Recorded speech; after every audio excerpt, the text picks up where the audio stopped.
नमस्कार साथियों, हिंदी स्टेनो बढ़ोत वाले चैनल में आपका हार्दिक स्वागत है।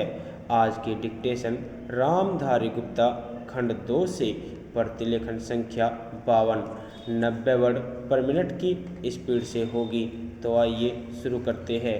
डिक्टेशन शुरू होगी 5 सेकंड बाद।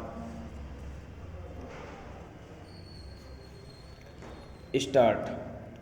महोदय, स्वतंत्रता प्राप्ति के बाद के सभी दशकों में सरकार ने गरीबी से जूझने की चेष्टा की है।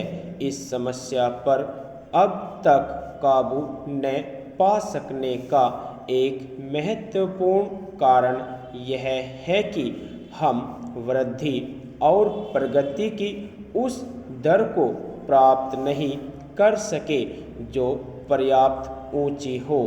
इस वृद्धि और प्रगति के जो लाभ पहुँचे हैं उनसे समस्या हल नहीं हुई। इन सुधारों का उद्देश्य यह है कि हमारी वृद्धि की दर की रफ्तार त्वरित हो जाए, परंतु चूँकि वृद्धि के लाभ पहुँचने में काफ़ी समय लगता है, इसलिए मैंने यह फैसला किया कि केवल गांव के स्तर पर अलग से साधनों का एक पासरो टेका लगाया जाए, ताकि पहले के मुकाबले गांवों के गरीब लोगों के लिए रोजगार पैदा करने तथा उनकी शिक्षा, स्वास्थ्य और अन्य सामाजिक समस्याओं पर कहीं अधिक ध्यान दिया जा सके।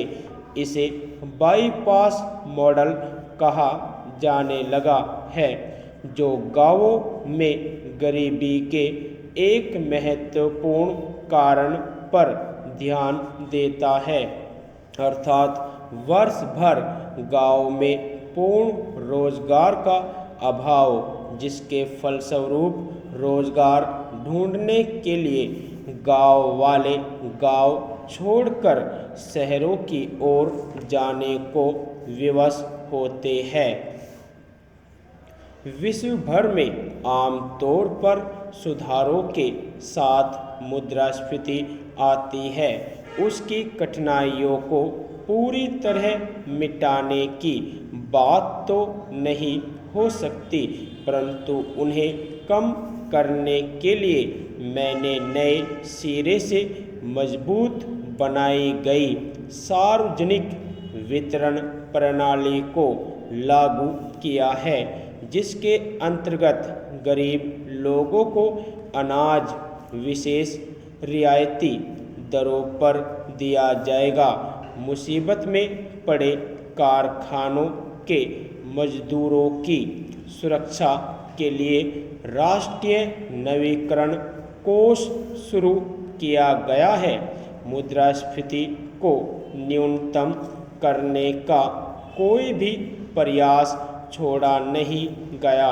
मैं यह चर्चा आपको इस बात की जानकारी देने के लिए नहीं कर रहा कि हमने क्या किया है, बल्कि इस बात पर जोर देने के लिए कर रहा हूँ कि हमने आँख मूंद कर ये सुधार नहीं किए, बल्कि इस बात पर अच्छी तरह विचार करने के बाद किए हैं कि क्या कठिनाइयाँ सामने आ सकती है, और इस दिशा में समझते बूझते हुए प्रयास किए हैं कि उन कठिनाइयों को किस तरह कम किया जा सकता है, ताकि इन सुधारों का लाभ समाज के सभी वर्गों तक पहुंच सके। अंततः इन सुधारों की कसौटी यह होगी कि ये लाभ सभी तरफ पहुँचे हैं या नहीं। जब तक इन सुधारों का लाभ व्यापक रूप से न पहुँचे, मैंने जनता के उन वर्गों के हितों के लिए विशेष योजनाएं बनाई है जिन तक ये लाभ पहुंचने में समय लगता है। मेरे लिए वृद्धि की दर के आंकड़ों का कोई मतलब नहीं। मैंने तो शुरू से मानव हितों पर ध्यान दिया है और इसी दिशा में हमने अपने प्रयास आगे बढ़ाए हैं।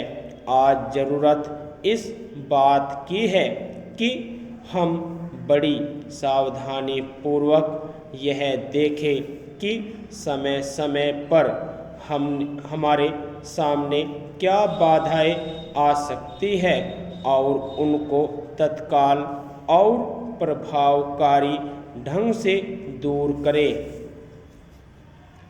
यदि आपको डिक्टेशन अच्छी लगी हो तो हमारे चैनल को सब्सक्राइब करें तथा वीडियो को लाइक व शेयर भी करें। धन्यवाद।